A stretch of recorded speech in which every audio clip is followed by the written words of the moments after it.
Hello, my true crime lovelies. I'm sure you've seen it all over the internet. Barry Morphew has been indicted again. I didn't get to cover it because I was prepping for the live I did earlier, which, if you haven't seen it, I highly recommend it.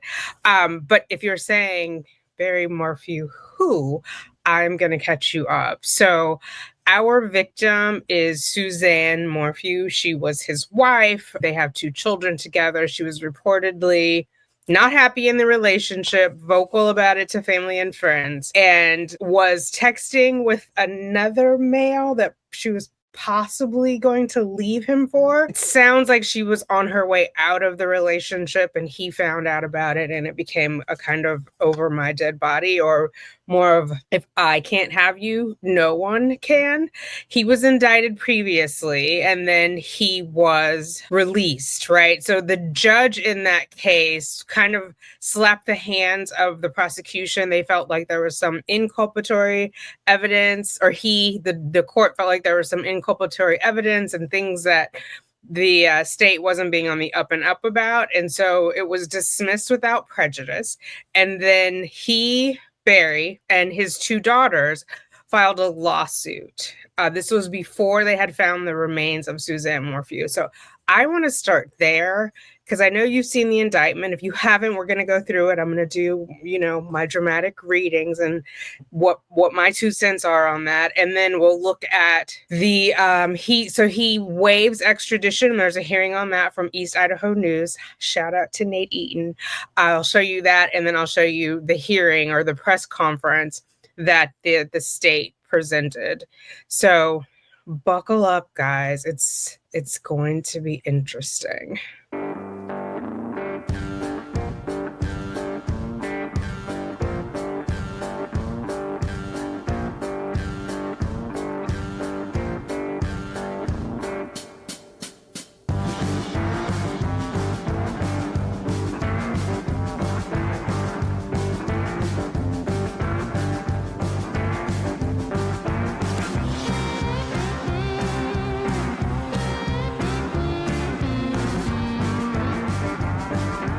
The DAs believed that they had their guy, and they believe that there's a mountain of evidence against you. There's just not Suzanne's body. They're wrong. They've got tunnel vision, and they looked at one person, and they've got too much pride to say they're wrong and look somewhere else.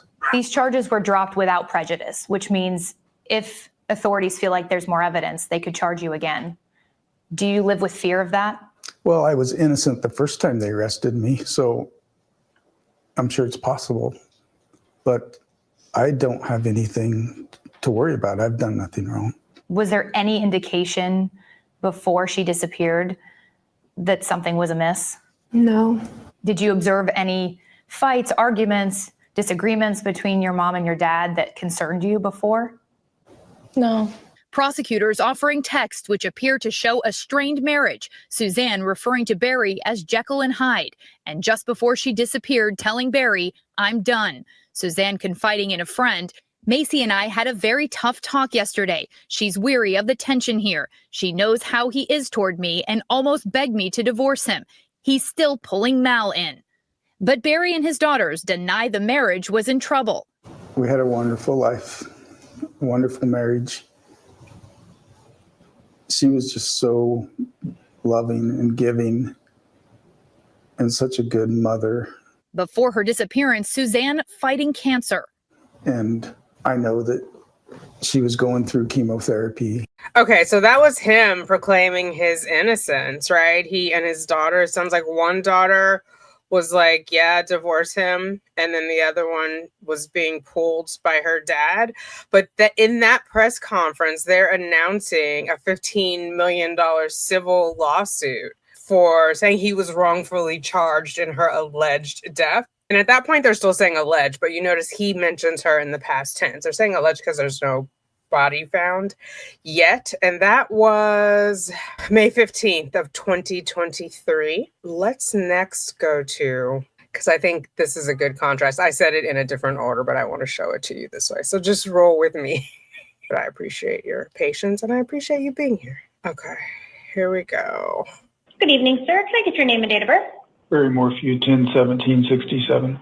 Thank you, sir. And it does look like you are here today on a warrant from the state of Colorado, and they have indicated that they want to extradite you back to the state of Colorado. Did you get an opportunity to review that laminated card that was given to you today? Yes. Okay. So you have a choice to make here today. You have two options, and we're going to go over what your options are. So first, let's discuss what you're here for. There is, again, a warrant from the state of Colorado. They've indicated they do want to extradite you back to the state of Colorado related to an offense charge of homicide. In this case, you have the option of stating, I am ready to be returned to the state of Colorado. If you were to choose to do that, you would be waiving your rights to any hearings here in Maricopa County. You say, I'm ready for Colorado to come pick me up. If you choose to do that, you would be held here in the Maricopa County jails, non-bondable, for up to 30 days, giving Colorado 30 days to come pick you up. That 30 days would start tomorrow, so long as you do not have any local pending charges here in the state of Arizona. In the alternative, I could set a hearing here in Maricopa County on June 30th, 2025 at 1:30 in the afternoon. In this case, you would be stating you want to have an extradition hearing, and before you're extradited back to Colorado, you're demanding that both governors, the governor of Arizona and the governor of Colorado, sign a warrant requiring you to be extradited back to Colorado before you do that. That process takes about 60 to 90 days. That hearing that I would set here in Arizona is civil in nature, meaning you would not be entitled to court-appointed counsel, but you could hire an attorney at your own expense if you would like to for that hearing. If you were to choose that option, you are eligible for bond. In this case, you have a cash-only bond of $3 million. If you posted that bond, you'd have written conditions of release you'd need to comply with. You would also need to... So cash only, they mean dollar bills. It's not the, what is it, the surety bond? It's not where you can go to the bondsman and pay 10%, which would be, what, $300,000 for him? They want it all. Sure, you attended that hearing on June 30th. If you failed to appear at that hearing, you would now have a warrant out of Maricopa County. Your Colorado warrant would still be valid, and you would forfeit the bond that you posted. Based on that information, do you know what option you would like to do here today, sir? I like to waive. You'd like to waive your rights here today and go ahead and say you're ready for Colorado to pick you up? Okay. Since we are waiving some important rights, I'm just going to go ahead and ask you some important questions before we do that, and then we will get some of your signatures, okay? So, again, I just want to confirm you did read the waiver of extradition paperwork, which was that laminated card? Yes. Okay. Okay, the rest of that is just paperwork. The important part is that he's not going to contest extradition. He's willing to go, which I always prefer that. I know some people like, oh, it's their right, they can do it. Yeah, fine. But I mean, eventually you're going to go. So just like hurry it up. You know what I mean? Because you're going to be in jail. It's not like you're fighting extradition and you're out picking up your dry cleaning and getting Chinese takeout. Like, you're going to sit in a jail. So you might as well get to the jail that you're going to sit in the longest, in my opinion. Well, my real opinion is, you know what? Don't do crimes. Okay, so now let's read the extradition and then we'll go into the press conference. Or I'm sorry, not the extradition.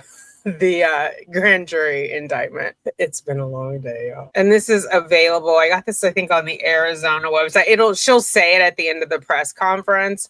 I'm sorry, not the Arizona website. He's in Arizona getting extradited to Colorado. I got it on the Colorado. It's the 12th district. But I think it says like noteworthy cases or something to that effect. And you'll see it right at the top. There's some other things on there too about the press and a gag order and, you know, all the fun legal stuff. Okay, count one. Murder in the first degree after deliberation. So on or about May 9th to May 10th, and I believe it was around Mother's Day, guys, in or tribal in the state of Colorado, Barry Morphew unlawfully, feloniously, after deliberation and with the intent to cause the death of a person other than himself, caused the death of Suzanne Morphew in violation of this section of the law.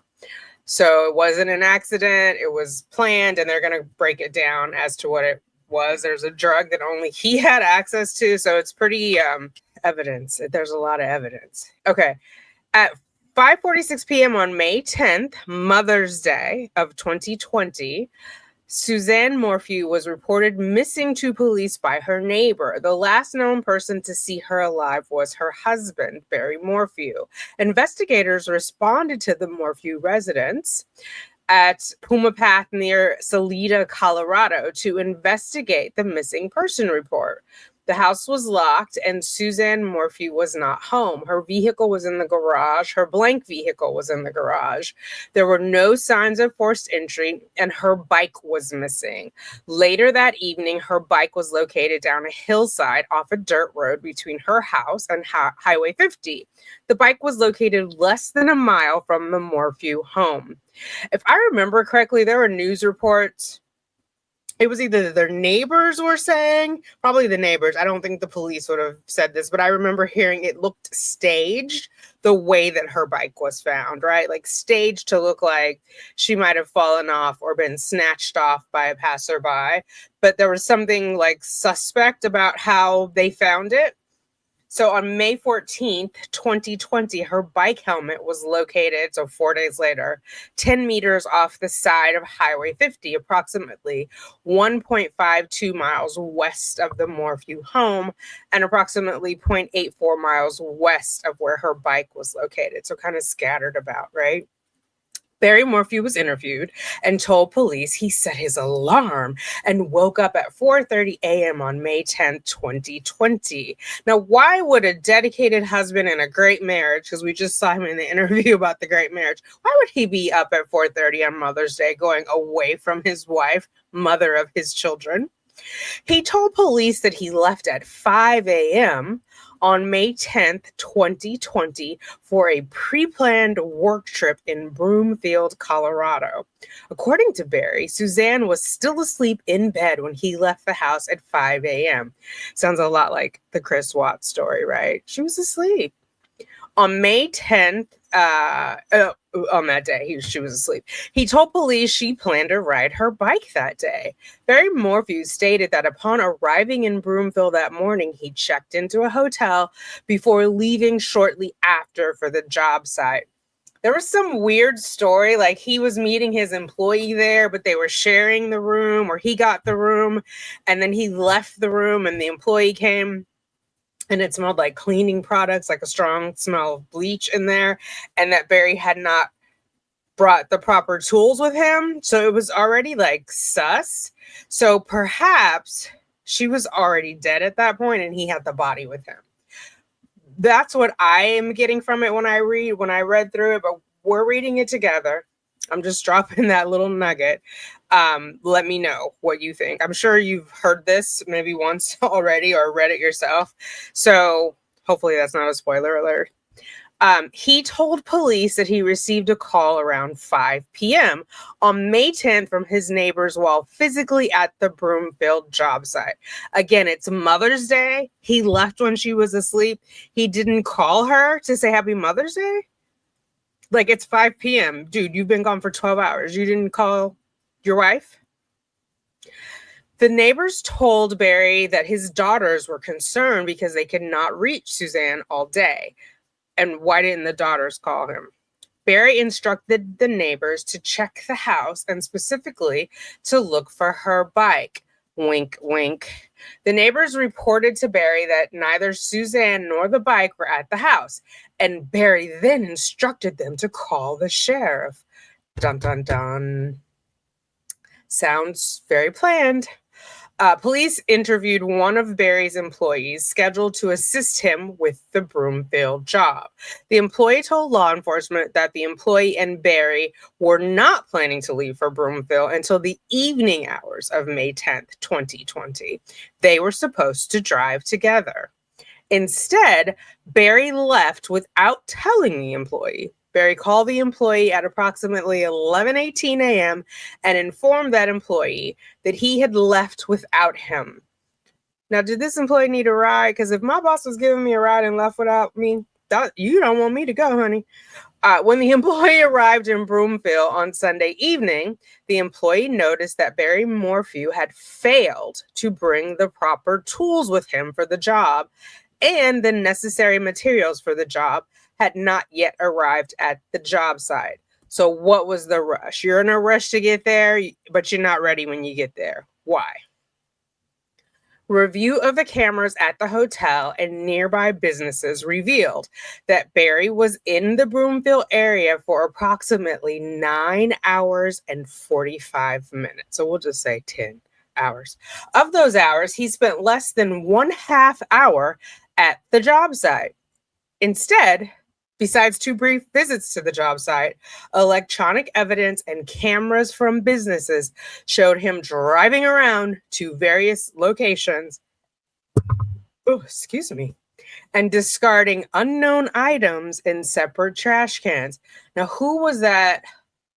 Oh, I can't think of his name. Kathy covered it. The guy, I think he was in Connecticut. He and the mistress were like dropping off. He ended up unaliving himself and the mistress was held accountable. It'll come to me. But yeah, so he's dropping off things in separate trash cans. Why not in one? What are you throwing away, Barry? Hotel footage then showed Barry Morphew arriving back at his hotel room and remaining inside the room from approximately 12:34 to 5:55. Inconsistent with his statement to police, he was in the hotel and not at the job site when he received the call about his wife, Suzanne Morphew, being unresponsive and missing, because he got that call at 5. He's in that hotel room until 5:55. Why lie about that? You know what I mean? If you lie about that, what else are you lying about? In early interviews with Barry, he told law enforcement that his marriage to Suzanne was the best and that the two had a wonderful weekend together. When Barry was asked whether Suzanne would say anything different about their relationship, Barry stated no. Barry's statements about his marriage to Suzanne were inconsistent with other witness accounts and evidence located. Specifically, investigators learned that Suzanne confided in people that she was unhappy in the marriage in the weeks and months leading to her disappearance. She discussed plans to divorce Barry with her close friend. She maintained documented notes of problems in the relationship recovered from electronic devices and the physical search of the Morphew home. Suzanne had been having a secret affair with an old acquaintance who lived out of state. She communicated with him daily over LinkedIn and WhatsApp. Suzanne's last known electronic message to anyone was to this person on May 9th, 2020 at 2:11 p.m. Just 32 minutes before Barry Morphew returned to the home that day. And remember, we're in the thick of COVID, right? Everything locked down in March. We're still locked down in May of 2020. An overall timeline of the week of Suzanne Morphew's disappearance shows that the disappearance coincided with her daughter, Blank, the other occupant of the Morphew residence, leaving on a pre-planned road trip out of state. Because of this, Suzanne and Barry expected to be alone at the residence starting on May 5th until either late in the day on May 10th or into May 11th. So they were expecting to be alone. Barry knew they were expecting to be alone. No one was coming.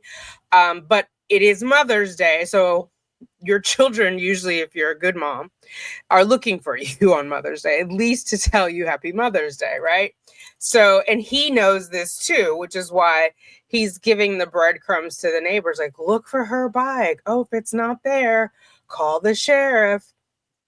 So Suzanne drove something to Gunnison, Colorado on May 5th to depart with her sister and friend on the planned road trip. After May 5th, Barry Morphew and Suzanne were alone at the house. Okay, so she drove her daughter to Gunnison to depart with her other daughter and the friend on the trip. Suzanne drove her daughter. A forensic download of Barry Morphew's cell phone revealed that Barry Morphew had deleted a text change with Suzanne from which an image of a single text remained. A screenshot of this single text message was saved on Barry Morphew's phone on May 6th. That image revealed the text from Suzanne that stated, "I'm done." We just saw that in the ABC clip. "I could care less what you're up to and have been for years. We just need to figure this out civilly," right?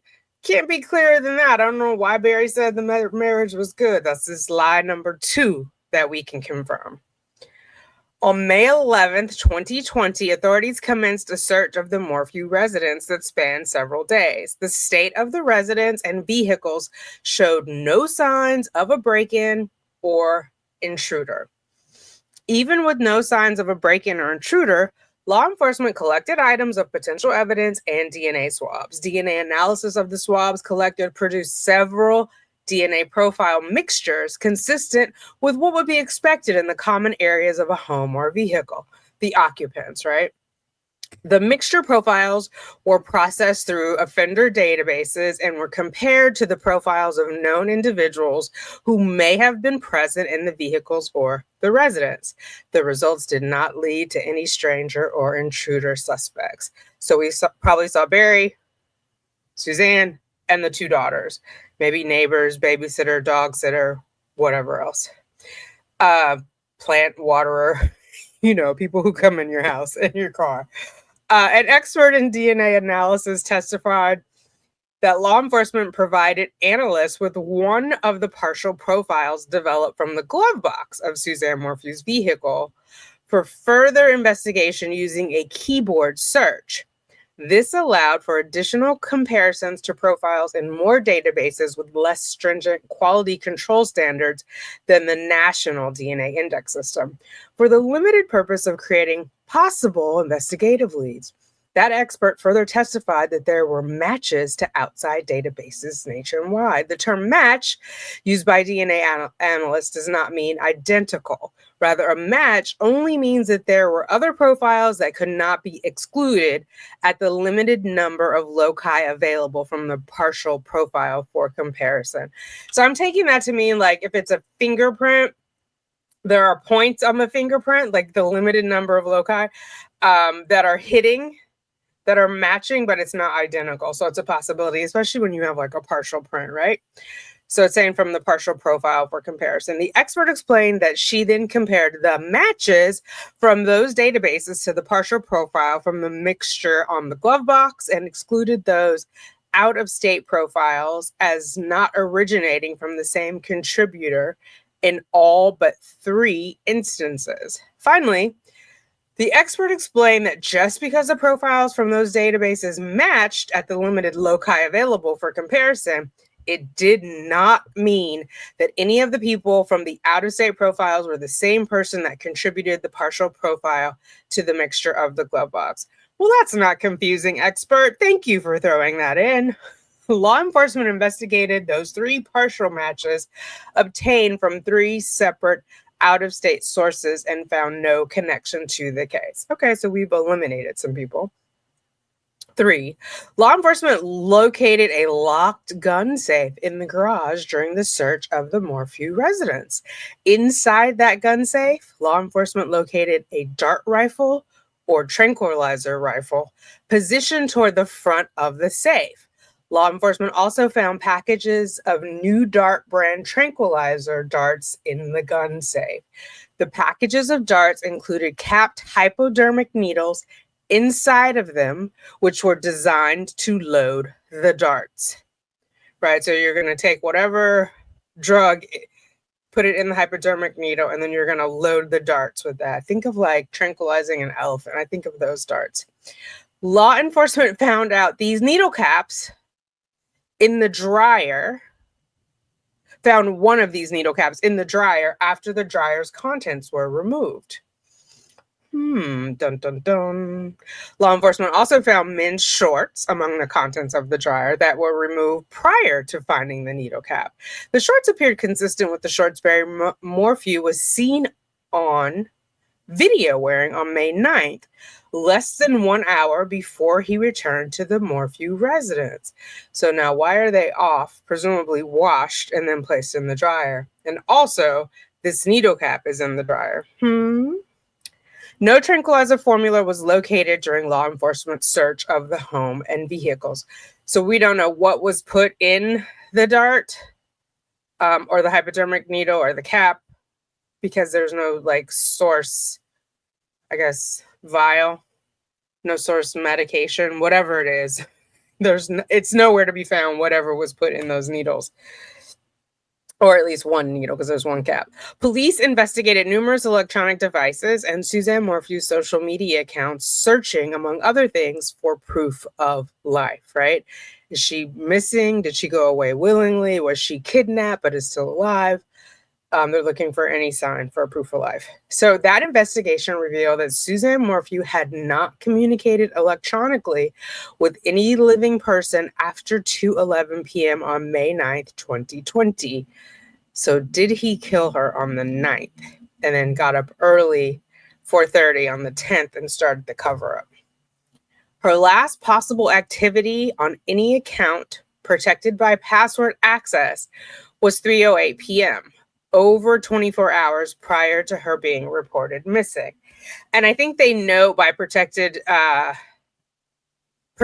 password access to denote that that is the proof of life they're looking for. Like, she would need to know the password, whether it's, I don't know, did we have finger? Yeah, we did in 2020, like her finger, like whether it's a bio check-in. You know how a lot of the things have the MFA now, multi-factor authentication. So they're looking for some.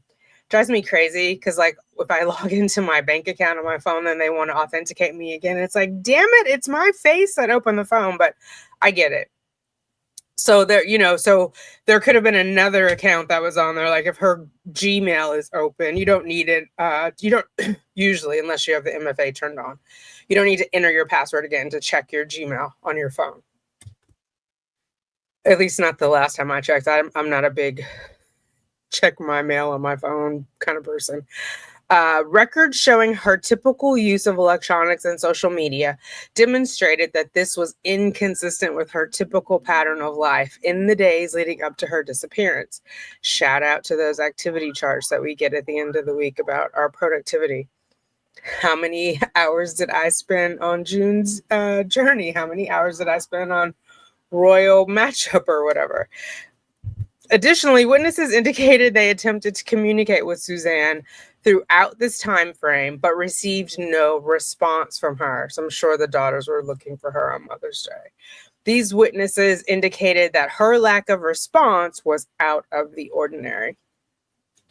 And depending on what time they started, I don't know what the weather was this time of year, like if it was extra hot, so she got up early to go. Like I know when I go hiking, I get up fairly early and then try to get home like by 2. So I'm not in the dead heat. So maybe that was the situation. It could have been a shady area where she was going to go. But my point is, when did they start calling? Like, did her daughters start or texting at like 10 a.m.? Do you know what I mean? 9 a.m. because they wanted to catch her before? Or was it not until... I'm thinking it was earlier because by 5 o'clock, the neighbors are kind of panicked and like, hey, your wife is missing. So it is... Yeah, and she hadn't, at that point, by the time the neighbors called, she had not been heard from for over 24 hours, right? Yeah, so Barry Morphew's electronic devices were also analyzed. A download of the infotainment system on Barry Morphew's truck. Oh, we had an infotainment system issue in the Arizona v. Daybell for the attempted murder of Brandon. The infotainment system returns. It recovered telematics data showing the location and activity of his truck at certain times on May 9th and May 10th. A download of Barry Morphew's cell phone showed additional location information. Oh, I bet it did. Based on data from his cell phone, Barry Morphew returned to the Morphew residence at 2:43 p.m. on May 9th, 2020. And what time was her call on May 9th? 2:11. Okay. The data did not show his phone or truck leaving the residence again until the morning of May 10th. So he likely killed her between the time he got home and before he left that morning on the 10th. The download of Barry Morphew's cell phone registered events related to his phone. An expert forensic analyst determined that some of these events were in fact Barry Morphew's phone being turned off during the time frame of May 9th into May 10th. Turning off a cellular device effectively disables its ability to record location information. Specifically, the forensic analyst noted that Barry's phone download showed it was turned off at 2:47 on May 9th, so shortly after he got home. Right? He got home at 2:43. She communicated for the last time with a living person at 2:11. So 2:11, she sends her boo thing a note. 2:43, Barry arrives home. 2:47, he turns the phone off. So he came home with the intent to be up to no good. Because that is what, 4 minutes? 4 minutes in, he's turning it off? Only a few minutes after he arrived home at the residence where Suzanne Morphew sent her last electronic communication to anyone. So the last time she was known to be alive, she was known to be with Barry in her home. At approximately 10:17 p.m. on May 9th, the phone was turned back on. So from what time did we say? 10:17. So about 8 hours, not quite. It's like 7.5 hours. Barry Morphew's cell phone was again turned off at 4:32 a.m., which is when he's saying he woke up. So did the phone alarm go off at 4:30 and then 2 minutes later he shut the phone off on May 10th? Prior to him leaving the residence on his trip to Broomfield, Colorado, and was not turned on again until 5:37 a.m. when location information showed him on the road already in the area of Johnson Village, Colorado. So did he have her body with him, and what was he doing with it? Testimony established that the times Barry Morphew turned off his phone corresponded to periods of time of significance in the case where location information was consequently unavailable. Similarly, further analysis, I wonder if he could have been picked up by camera. I think I've seen pictures of their area. It's pretty rural, so maybe not. Anyway, similarly, further analysis of the information from Barry Morphew's infotainment system, the telematics in his truck, showed an irregular gap in recorded activities. To tell. Specifically, from approximately 3:49 a.m. to approximately 8:10 a.m. on May 10th, there is no recorded data registering on Barry's infotainment system. Now remember, he's meant to be asleep until 4:30. So 3:49 to 8:10, what was you doing, Barry?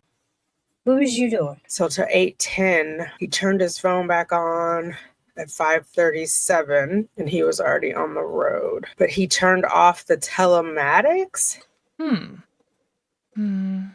Okay. An indication of no truck activity from telematics is inconsistent with other facts developed from Barry Morphew's phone, surveillance footage, and Barry Morphew's statement about his activities on May 10, 2020.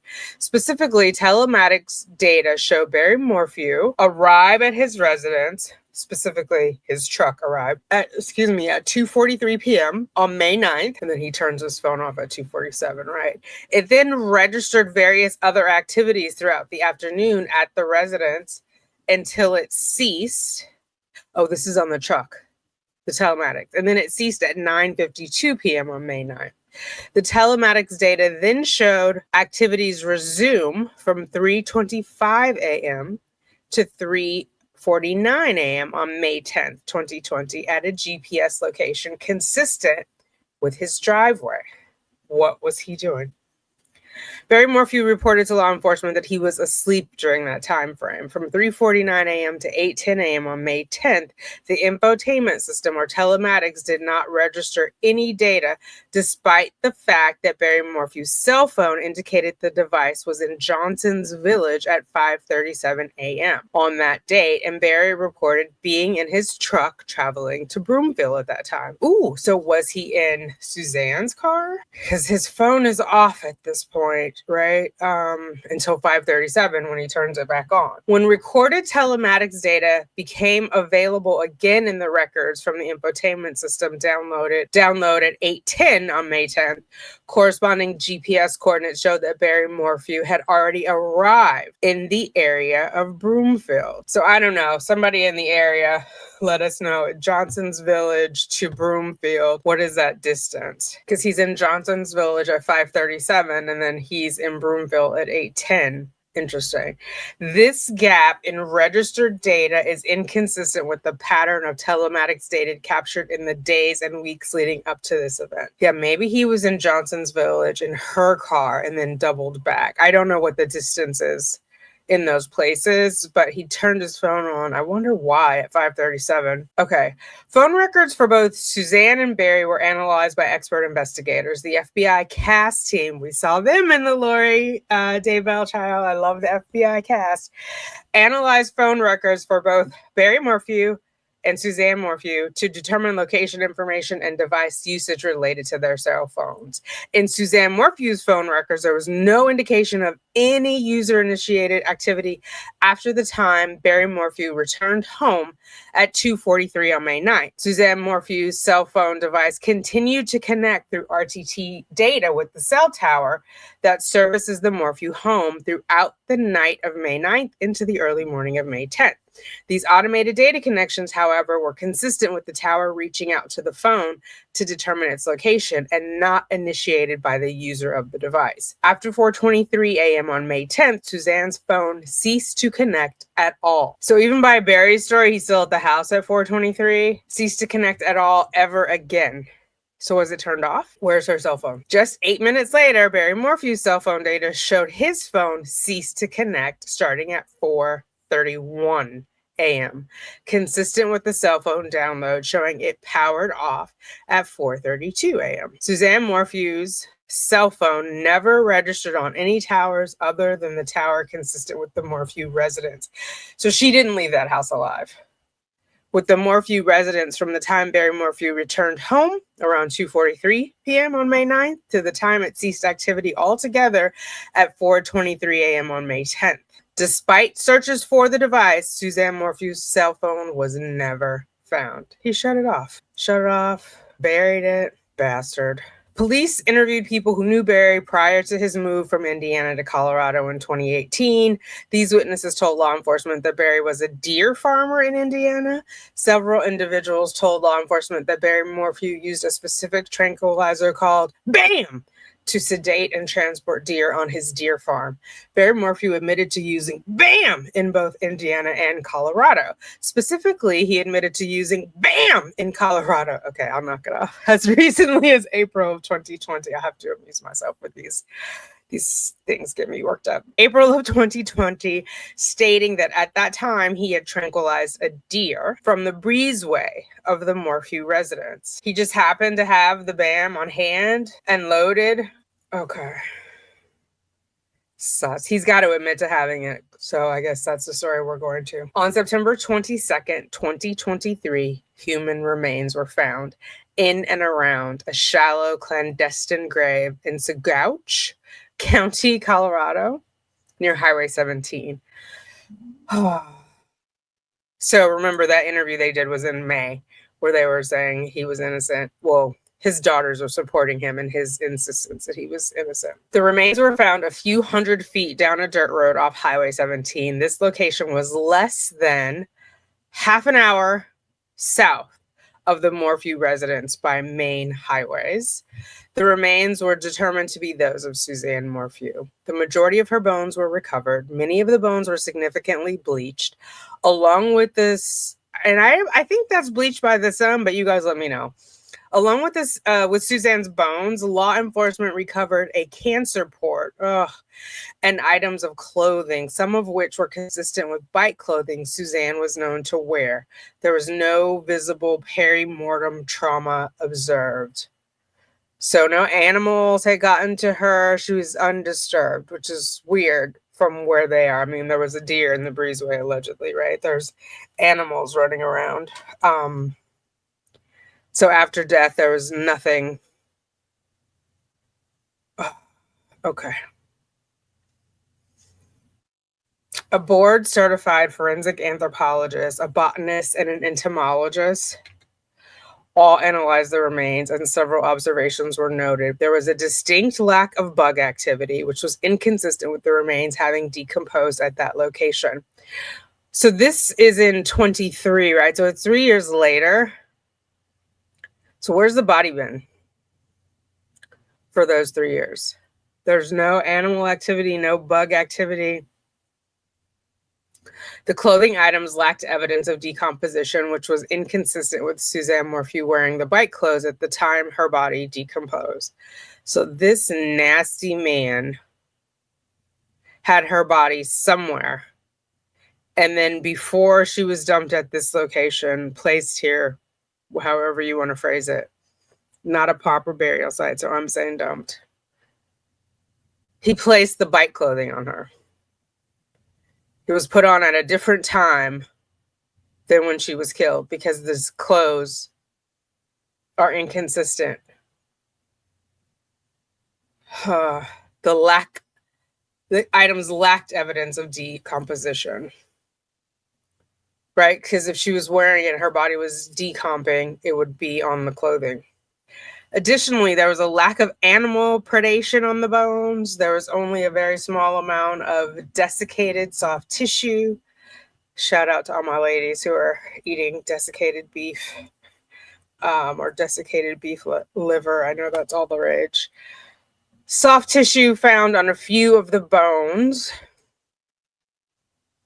And there was no hair mass located. All these features would have been expected if this had been the original gravesite where decomposition occurred.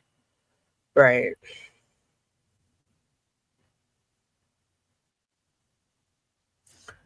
Oh, God. The forensic anthropologist opined that based on these factors, it was unlikely Suzanne decomposed from a fresh body to a skeleton at this location. Yeah, it would be. It's somewhere else. Wearing something else or wearing nothing at all and then dressed in the biker outfit. But why? Why would he do it 3 years later? Where's the body been all this time? The El Paso County Coroner's Office conducted an autopsy. In addition to the standard toxicology testing, the coroner's office conducted additional toxicology testing at the request of law enforcement for the presence of a chemical mixture known as BAM, or the combination of butylphenyl azaparone, and metatomidine. We're going to go with it. The chief toxicologist tested Suzanne Morphew's bone marrow for the presence of BAM. All three of the individual chemicals that comprise BAM, which are what we just read, the butylphenyl azaparone and metatomidine, were present. Additionally, the metabolite for butorphanol was present. The presence of the butorphanol metabolite eliminated the possibility of postmortem BAM contamination. So her body had started to metabolize it. Her body, meaning her heart was beating, she was still getting oxygen. She was alive when this medicine was administered. If it was administered post-mortem, you wouldn't expect to see any metabolites because a dead body is not going to metabolize that, right? The presence of a metabolite eliminated the possibility of the postmortem BAM contamination. The metabolite's presence also indicated that her death was not immediate following BAM exposure because Suzanne Morphew's body had begun to metabolize the drug before she died. The coroner's office determined cause of death and manner of death as follows: homicide by unspecified means in the setting of BAM intoxication. A pharmacologist and medical doctor testified about the toxicology testing done to determine the presence of BAM in Suzanne Morphew's remains, about the chemical compound itself, and about the possible effects of that compound in humans. The expert explained that the toxicology testing done by the coroner's office met scientific standards, so they're establishing foundation and standards of reliability and accuracy. So they're letting you know how reliable is the testing, like what's the margin of error, how accurate is it. We do this at work for our on-air reliability and accuracy. He further testified that BAM is a chemical mixture of 3 specific compounds used as a tool for sedating animals for medical treatment or movement. I think they probably, like, when they, maybe not, but you know how they clean like the hooves of horses and change their shoes? I believe they sedate them just to make it easier. Not like to the point of sleep, but to the point of sluggishness. Sort of like, think of it as like a good old Xanax. Back in 2020 and the years leading up to Suzanne Morphew's disappearance, BAM was sold by only one company in the United States, and it could only be obtained by prescription from a veterinarian. BAM must be administered into the bloodstream through IV or intramuscular injection to be effective, as the skin and GI tract do not absorb it effectively. So it couldn't be sublingual, it couldn't be oral, because the body's not going to metabolize it. BAM or not effectively enough for it to do what you want it to do. BAM does not cause sedation instantaneously, but takes several minutes to take effect. How do you even know how much to give a human though? If you've been like doing it for deer and whatnot, you know what I mean? Like how big is a deer? Like what? Because I think she's a petite woman. Like what, how large, how much does a deer weigh?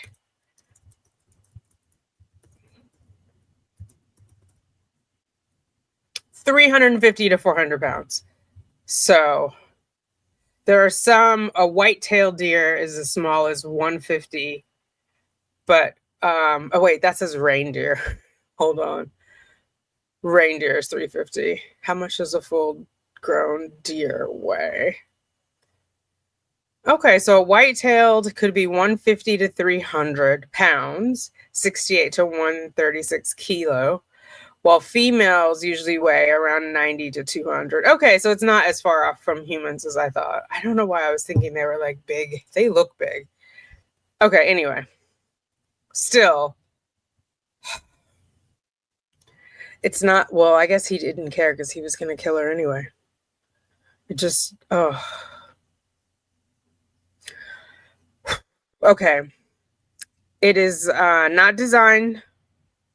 BAM is designed not to be lethal and comes with reversal agents in the prescription kit. However, BAM is not FDA approved for any human use. For that reason, there are no scientific studies available that address the possible effects the compound would have on humans. Pharmacology expert testified that the compound would render the recipient wholly immobile, vulnerable, and unable to resist any constriction to the recipient's ability to breathe. So like if she were being choked, she couldn't resist. There's nothing, you're helpless basically. Oh my God. Records were obtained for BAM prescriptions related to Barry. Records were also obtained for BAM prescriptions for all persons within the counties and adjacent counties to where the Morphews lived and where Suzanne Morphew's remains were located, right? So they can't just zero in on Barry. I mean, they want to, but they've got to exclude other people. So they're getting it for the adjacent, for the within the county and then adjacent counties to see who else might have had access to this, because they're trying to explain the presence of this substance in her deceased body, the presence of it being metabolized in her deceased body. Barry Morphew's last purchase of BAM by prescription. Oh, wait, I skipped the important one. These records show that Barry Morphew obtained and filled several prescriptions for BAM while living in Indiana. Barry Morphew's last purchase of BAM by prescription was in March of 2018. Barry obtained multiple kits that each contained multiple doses just a few months before the Morphews moved to Colorado. Records further showed that no other private citizens or private businesses in any of the surrounding counties had purchased BAM prescriptions from 2017 to 2020. Colorado Parks and Wildlife and the National Park Service were the only entities who received prescriptions of BAM in those counties from 2017 to 2020. Investigators learned that each of these government entities enforce tight regulations to monitor the BAM prescriptions, storage, and use. So it's a controlled substance. None of the BAM from those agencies was unaccounted for. Ultimately, the prescription records show that when Suzanne Morphew disappeared, only one private citizen living in that entire area of the state had access to BAM, Barry Morphew. All offenses against the peace and dignity of the people of Colorado. So that is that. Then we go into what the, this is the grand jury. They block out the number, like who the foreperson was. We get the defendant's information. Court orders this indictment returned and warrant to issue. So Barry Morphew, aka Lee Moore, born 10/17/1967. He's 10 years older than Sarah Boone. What is hers? 10/10/77. 5'10", he's white, obviously he's a male, obviously 5'10", 195, hair blonde, eyes blue. His hair's more gray now. In some of the other pictures when he was younger, it was blonde, but it's really gray at this point. Birthplace, Indiana, no tattoos. And then we heard it from the other judge where his bond is $3 million, cash only, dollar bills. Y'all, where's Melissa? Help us out. What is his bond looking like, Melissa? Dollar bills, y'all. So, and the conditions are no leaving the state of Colorado, GPS unit, surrender of passport, compliance with mandatory something order, extradition, nationwide extradition authorized. Bring him back, bring him here, bring him to us from wherever he is. We want it nationwide. He was in Arizona. The court further orders the indictment be sealed until the arrest of the defendant. So we know he's arrested. That's why this is unsealed and we can see it. We saw him at the location. Yeah, so let's now go into, share this. And we won't listen to it all, but we'll listen to the juicy bits. Well, we may listen to it. It's 15 minutes. I'll speed it up. Let's do that. Because she takes questions at the end. They're kind of interesting.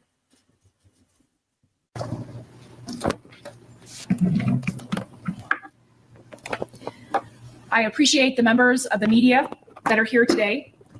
I scheduled this briefing to provide an update on the investigation that has been in the hearts and minds of the people of Chaffee County since Mother's Day of 2020. Suzanne Morphew was reported missing on Mother's Day 5 years ago. Law enforcement has never stopped working to obtain justice for this mother of two, this daughter, this sister, and this beloved member of the Chaffee County community. Through the tireless efforts of the Chaffee County Sheriff's Office, the Saguache County Sheriff's Office, the Colorado Bureau of Investigation, and the Federal Bureau of Investigation, I can announce today that the 12th Judicial District Grand Jury returned an indictment. The grand jury has indicted Barry Morphew on the single count of murder in the first degree. Law enforcement, the Chaffee County community, and Colorado as a whole has never stopped fighting for justice for Suzanne. Cold case homicides are tremendously difficult. They're difficult for the families of the victims and the communities who wait patiently for answers. While it may seem at times that the world forgets about these victims, I can assure you that my law enforcement partners and Colorado's law enforcement community do not forget. Every unsolved murder is a tragedy, and we must never give up on our efforts to find answers in these cases. My office will be prosecuting the indictment as Suzanne's remains were found in Saguache County, which is a county within my jurisdiction, the 12th Judicial District. I am extremely appreciative of Michael Doherty, who is the elected district attorney in Boulder County. He has consistently committed material resources to small rural DA's offices like mine to assist in the sometimes Herculean efforts to bring justice for victims in rural areas of our state. His commitment to rural Colorado he's continued his commitment with this case. He's provided me with the assistance of a chief deputy in the Boulder County District Attorney's Office to assist me with the investigation and the prosecution. Colorado's community of prosecutors is committed to assisting wherever the need arises. In addition to Mr. Doherty's assistance, District Attorney John Walsh of the Denver District Attorney's Office has committed to providing me with appellate guidance during the case proceedings. So today I have with me Chaffee County Sheriff Andy Rorick. I stand united with Sheriff Rorick and Under Sheriff Alex Walker. I stand united in announcing this indictment. Through this process, I have seen firsthand how deeply Sheriff Rorick and Under Sheriff Alex Walker and the entire Sheriff's Department in Chaffee County cares about this case. I am proud and appreciative of our cross-jurisdictional partnership and their hard and excellent work. I also stand with the Federal Bureau of Investigation, who has never wavered in its commitment to this investigation, providing essential intelligence and investigative resources and expertise through the years. I also recognize and appreciate our continued partnership with the Colorado Bureau of Investigation. The Colorado Bureau of Investigation has done incredible work, and their CBI agents and analysts have worked very, very hard to advance the goal of finding answers in this investigation. Here representing the CBI is Agent in Charge Chris Adams with CBI's Pueblo office. I also stand with Sawachi. In case you're not remembering or don't know, CBI is the Colorado Bureau of Investigation, so the state agency of the Federal Bureau of Investigation. County Sheriff Dan Warwick, who is here with me as well. He and his office immediately answered the call to action when Suzanne's remains were found in the county he represents. Sheriff Warwick and his deputies are an essential part of this team, responding to the recovery of Suzanne's remains with the highest level of dignity and professionalism. I also want to continue to recognize what I've come to expect in my years as a prosecutor, and that is multi-jurisdictional and multi-state cooperation and partnership. I want to recognize the Arizona Department of Public Safety, who immediately responded to our team's request for assistance in locating and arresting Barry Morphew in the Phoenix area. Mr. Morphew will be held by Arizona authorities pending extradition proceedings in that state. And upon conclusion of those proceedings, Mr. Morphew will be transported to Alamosa County to stand trial on the indictment. This indictment has been unsealed upon the arrest of Mr. Morphew. I asked for this briefing to provide you with an update and provide information to the community. Me and my team recognize the importance of being laser focused on the prosecution and to speak with one voice. And so for that reason, all of the agencies that have been involved in getting us to this place, as well as the prosecutors that have been willing to assist me in this investigation and prosecution, they have all been instructed to send any media requests to my office. And so that's what I'd ask of you. In an effort to be transparent, I'd like to thank the Office of the Judicial District in this district for making the indictment immediately available. And so you can get a copy of that indictment on the State Judicial's website. It is linked on a page labeled Cases of Interest, and it's under Alamosa. Barry Morphew is presumed innocent in this case and that presumption remains with him unless and until he is convicted at trial. And so once again, thank you for allowing me to provide an update to the community on this very important case. And I can take a couple of questions if you have them. Yes, sir. What was Barry doing in the Phoenix area? And thank you for the question. The question was, what was Barry doing in the Phoenix area? I appreciate the question, and that information was still being gathered. We have been working very, very hard to make sure that we run down anything we can with respect to this investigation, and our law enforcement officers will certainly be following that. Yes, sir. So they don't know. I know that pharmacological expert testified that ban would render the recipient unable to resist any conscious constrictions to the recipient's ability to breathe. Do you believe the dosage of ban was so great it killed her, or that she was so incapacitated to strangle herself? And thank you for that question. I am looking forward to having our team present all of those facts in a court of law. Obviously, I would like to be able to provide my comments, but my ethical obligations will not allow me to. However, I am very appreciative of the Judicial Department for making that indictment available, and I look forward to having our team present this case in court. Yes, ma'am. Why now? That's a great question. And so we, as prosecutors in Colorado and law enforcement in Colorado, we are very dedicated to making sure that we don't forget the victims of cold case homicides. But we also understand that it is so important to make sure that we have done everything we can to bring a case to court. And we are proud of the work that we've done. Every victim of homicide, murder in Colorado deserves that kind of attention, deserves that kind of work from law enforcement. And I would say that having the opportunity to work on these cases and to bring justice for these victims has been very important to me. Yes. Okay, I'm going to end it there. I wanted just to recap. So, because I mentioned that the other case had been dismissed without prejudice. So that was in 2022.